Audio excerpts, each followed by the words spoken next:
हमने अभी नहाने के बाद वाली जो पूजा करते हैं वो पूजा हमने कर ली है। तो अब क्योंकि हमेशा की तरह जब नहा करके बहुत तेज़ भूख लगती है तो वो वाली भूख लगनी शुरू हो गई है। लेकिन हम खाना नहीं खाएंगे पर खाना बनाएंगे ज़रूर। और बनाएंगे मतलब अभी अभी पूजा नहा लिया है तो अभी पूजा का सामान पहले रेडी करेंगे। और हम लोग के यहाँ पे कढ़ी और पूड़ी चढ़ाई जाती है पूजा में, और साथ में कुछ मीठा स्वीट्स, जिसके मीठा के नाम पे आप खीर भी बना सकते हो और मतलब ऐसा कुछ भी बना सकते हो, कोई स्वीट्स होना चाहिए।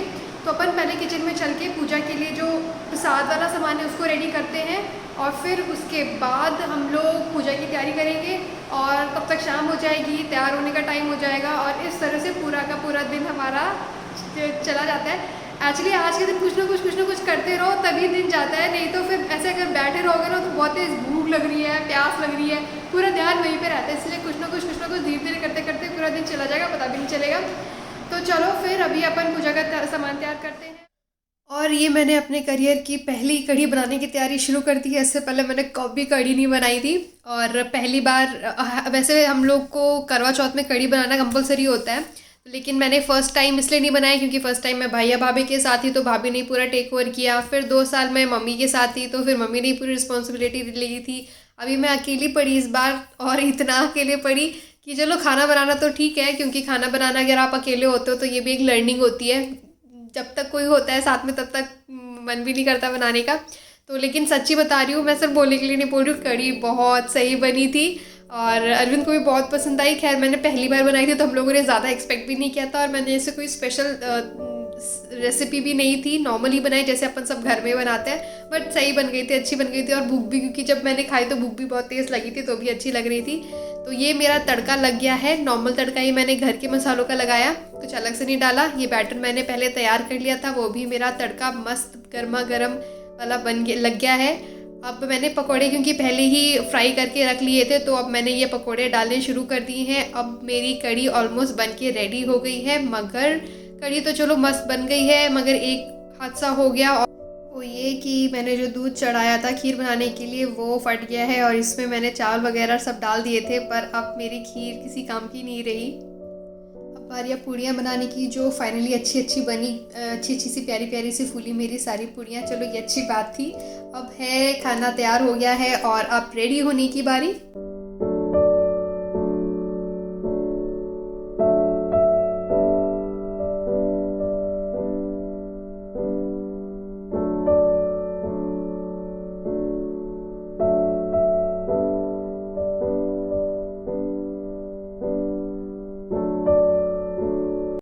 इस तरह से तैयार होके मैंने अपने आप को कैप्चर करने की कोशिश करी थी। खैर जितना हो पाया, अकेला आदमी बेचारा क्या क्या करता। अब हम करते हैं पूजा। मैंने पूजा की तैयारी पहले कर ली थी और सजाना वगैरह कर लिया था। अब हम दोनों करवा सजा रहे हैं। एक करवा मेरा है और एक करवा माता पार्वती के लिए होता है। तो दोनों करवे में हम लोग बराबर बराबर प्रसाद चढ़ते हैं। जो भी हमने प्रसाद बनाया वाला होता है, मोस्टली हम लोग, क्योंकि कढ़ी पूड़ी और एक मिठाई होती है तो वही करवे में चढ़ाई जाती है। और करवा खाली नहीं छोड़ते, करवे में जल चावल और अगर कुछ सिक्का हो अपने हिसाब से पैसे वैसे डाल दिए जाते हैं, कभी करवा खाली नहीं रखते। तो करवा की पूजा करने के बाद, माता रानी को टीका लगाने के बाद, बाकी सारे भगवान को टीका लगाने के बाद मैं गणेश जी की आरती करूँगी। और गणेश जी की एक फ़ोटो हमेशा, जो करवा चौथ माता की फ़ोटो होती है उसमें उनकी फ़ोटो ज़रूर होती है। तो इस तरह से मैंने अपनी आरती की गणेश जी की। और आरती करने के बाद अब बारी है कथा पढ़ने की। ये जो फ़ोटो होती है उसमें नीचे की तरफ एक कथा होती है, वो कथा ज़रूर पढ़ी जाती है। हर सुहागन इस दिन वो कथा पढ़ती है और उसको पढ़े बिना पूजा संपन्न नहीं होती। तो इस तरह से कथा पढ़ने के बाद अब मैं अपने दोनों करवा बदलूँगी। अपना करवा माता पार्वती के साथ बदलूँगी और ये करवा 7 बार बदला जाता है और इसके बाद मेरी पूजा संपन्न हो जाएगी। दोस्तों मेरी पूजा तो हो गई है, टाइम पे पूरी पूजा हो गई। और बस दिक्कत वाली बात ये है कि मैं अभी ऊपर देख के आई, चाँद तो नहीं दिख रहा और अभी हो रहे हैं 8:30 और चाँद का मुझे कोई स्कोप दिख नहीं रहा है। एक आध मुझे तारे दिखे हैं पर बिजली भी कड़क रही है और हल्के हल्के से बादल भी हैं। शायद चाँद, यहाँ पे मैंने सुना है कि चाँद 9 साढ़े 9 तक ही आता है, उससे पहले नहीं दिखता। तो वेट तो अभी भी करना पड़ेगा। बट मेरे पास फिर भी एक बैड न्यूज़ है, वो ये कि अभी अरविंद का फ़ोन आया था और वो नहीं आ पाएंगे। अगर अभी चाँद निकलता होता तो वो आ सकते थे, मगर 9 साढ़े 9 तक वो नहीं आ पाएंगे। तो ये त्यौहार भी जो पति पत्नी का सबसे प्यारा और सबसे इम्पॉर्टेंट त्यौहार होता है, वो भी मुझे अकेले ही मनाना पड़ेगा। और अब आप मेरी फैमिली हो तो आपके साथ ही मैं सेलिब्रेट कर रही हूँ। प्लीज़ कमेंट बॉक्स में बताइए आप सबका फेस्टिवल कैसा गया, आप सबने करवा चौथ कैसे मनाया, और टाइम पे चाँद निकला कि नहीं निकला, और आप लोग करवा चौथ चैलेंज पूरा कर पाए कि नहीं कर पाए। मतलब बिना कुछ खाए पिए चाँद को अर्घ दे करके ही आपने व्रत तोड़ा। तो मुझे कमेंट बॉक्स में ज़रूर बताइए, क्योंकि मैं तो अकेले मना रही हूँ और मुझे अच्छा लगेगा अगर आप लोग अपनी अच्छे सेलिब्रेशंस के तरीके मुझसे शेयर करोगे। तो चलो फिर मैं अभी भी वेट कर रही हूँ, और जब चाँद आ जाएगा तो उसके बाद चाँद को अर्घ दे करके फिर मैं अपना व्रत तोड़ूँगी। Finally I am at my terrace. मैं छत पे आ गई हूँ, लेकिन इसका मतलब ये नहीं कि मुझे चाँद पूरी तरह दिख रहा है, बट मेरे को चाँद नहीं तो चाँद की रोशनी दिख रही है। यहाँ पे बादल बहुत है, और ये देखो जैसे कि आप पीछे देख सकते हो, ये चाँद ही है, और चाँद काफ़ी अच्छा खासा ऊपर आ गया है सी, लेकिन मेरे को पूरी तरह दिख नहीं रहा है, और मुझे लग भी नहीं रहा है कि ये इससे ज़्यादा अच्छे से दिखने वाला है। तो क्योंकि पूरा बादल छाए हुए हैं और बीच में बिजली भी कड़क रही है, और टाइम भी 9:30 हो गया है। तो मैं सोच रही हूँ कि अब मैं यही चाँद नहीं तो चाँद की रोशनी देख करके अपना व्रत तोड़ लूँ, और इससे पहले ये रोशनी भी चली जाए तो मैं चाँद की पूजा कर ही लेती हूँ।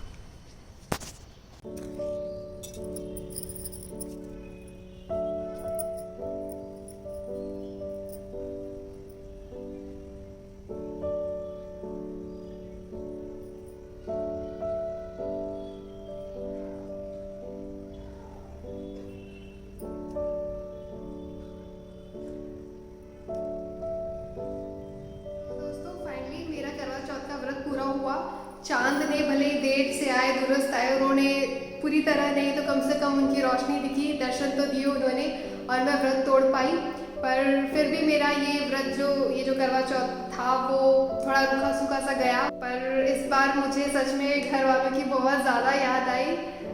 ये त्यौहार इस तरह से अकेले अकेले मनाया, बट चलिए कोई बात नहीं, संपन्न हो गया, पूजा पूरी तरह से संपन्न हो गई और टाइम पे सब कुछ हो गया। और सबसे बड़ी बात, करवा चौथ चैलेंज पूरा हो गया।